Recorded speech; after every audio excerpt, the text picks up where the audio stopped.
What's up, y'all? It's Wednesday, September 24th, 2025. Going live, giving you some bulleted points, some bulleted news points for today. Some news stories that I thought were interesting, and I wanted to go over them and see what you guys thought about them. First thing we're going to go over is Trump and his continuing attacks on media and, his continued threats to ABC over Jimmy Kimmel and Jimmy Kimmel's return. So, as part of his ongoing feud with U.S. media companies, President Donald Trump threatens ABC and his parent company, Disney, after the network reinstated suspended talk show host Jimmy Kimmel on the air late Tuesday. So Kimmel returned almost a week after the chairman of the Federal Communications Commission, a Trump appointee, would said the administration will try to remove the host the easy way or the hard way over comments about slaying conservative activist Charlie Kirk. I can't believe ABC fake news gave Jimmy Kimmel his job back. Trump posted on Truth Social, which is a obviously platform owned by Trump Media and Technology Group. He is yet another arm of the DNC, and to the best of my knowledge, that would be a major illegal campaign contribution. I think we're going to test ABC out on this. Last time I went after them, they gave me $16 million. This one sounds even more lucrative. A true bunch of losers. Let Jimmy Kimmel rot in his bad ratings.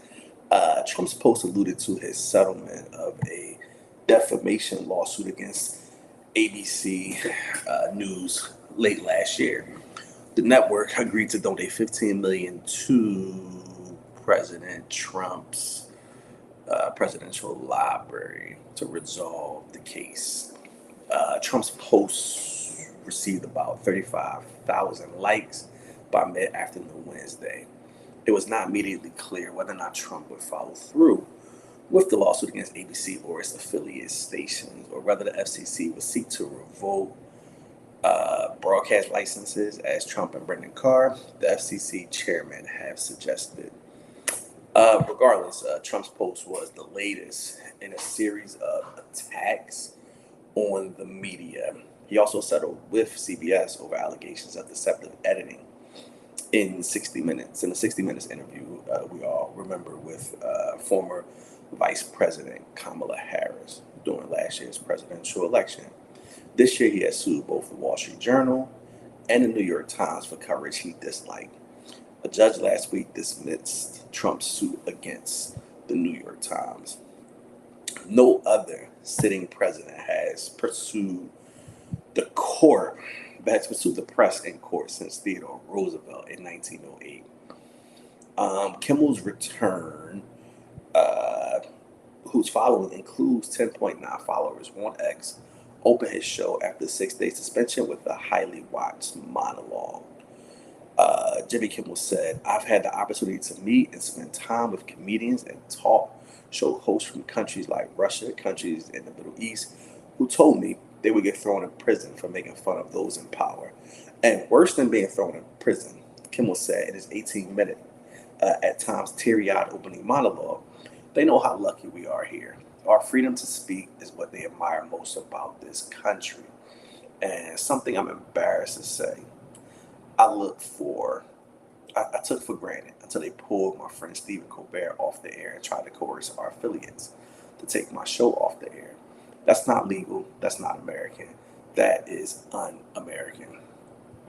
As of Wednesday morning, Kimmel's monologue received 11 million views on YouTube and may become the most viewed video on his official YouTube account.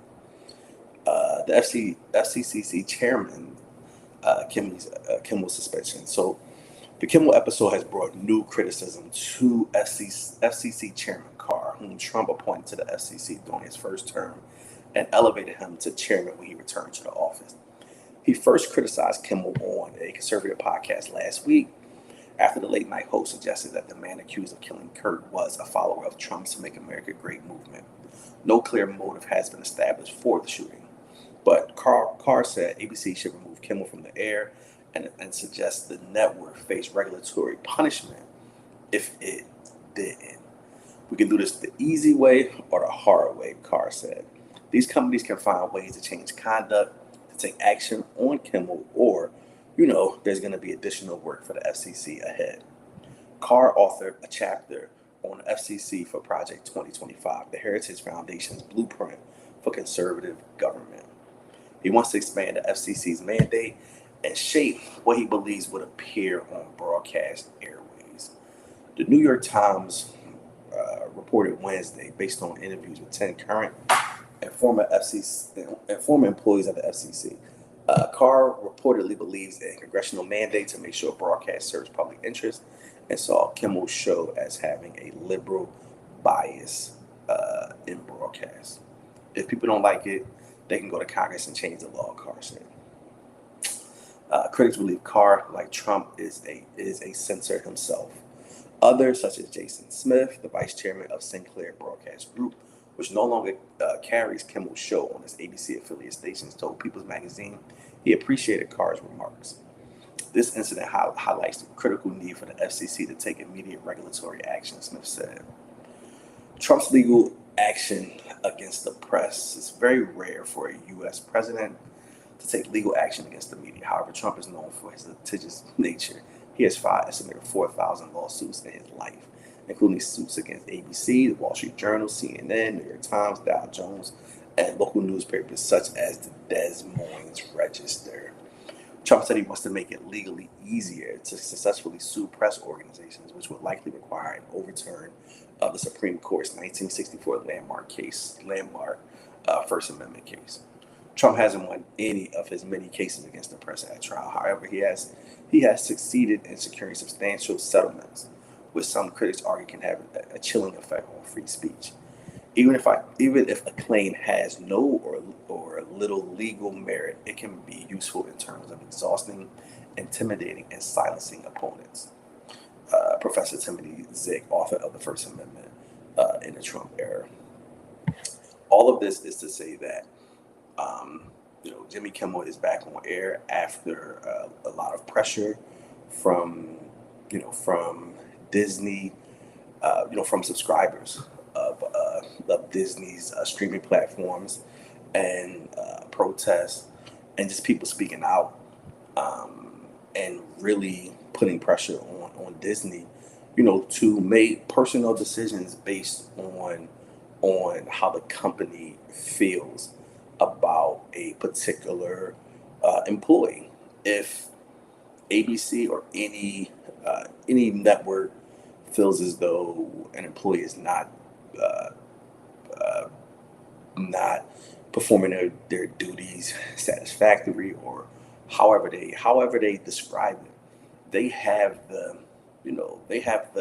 ability to get rid of any employee that they want for just cause or just cause, right? But the problem is when the government puts pressure on media companies to make those decisions. If you don't take this person off the air, we're going to make things difficult for you. And rather than push back, Disney immediately caved to the pressure and just suspended Kimmel. And almost once again, they caved to their consumers' pressure and the pressure of people viewing them as just bending the knee to Trump and to the FCC for no real grounds. And just the whole law that says public interest. So the public interest cause that the FCC has the ability to remove, revoke, do things with programming based solely on the public interest. Who actually decides the public interest? and Jimmy Kimmel telling jokes about Trump, about the right, about um, all kinds of people. But we're just gonna stick to those two because those are the only two that are complaining. That Jimmy Kimmel is telling jokes and is serving as an unbiased actor um, that is only like targeting Trump and targeting the right with his jokes, which I'm not sure that it's only them.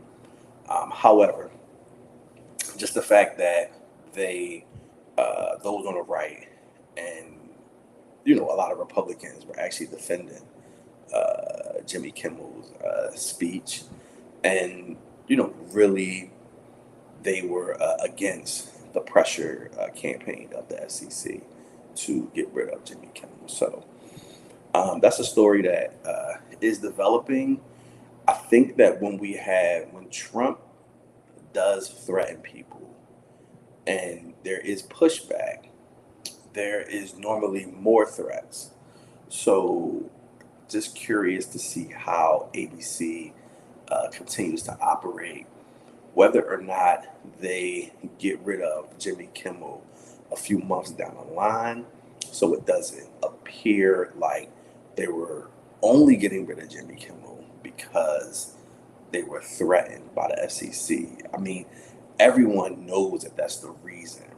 So bringing him back, um, there's not a lot of backlash that they're going to get from that.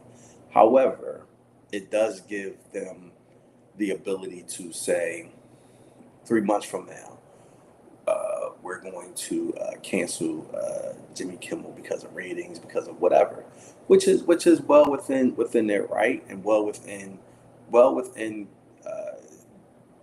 is well in balance for them to get rid of him if they just do not feel as though he is positively contributing to their company. However, it just was a bad look across the board for them to suspend him, immediately suspend him after those words from the FCC chair. Um, it's interesting. So look out for more stories of censorship through the Trump administration and how folks are fighting back. So I just wanted to leave that with you guys. Hope you all have a good night, and I'll talk to you later.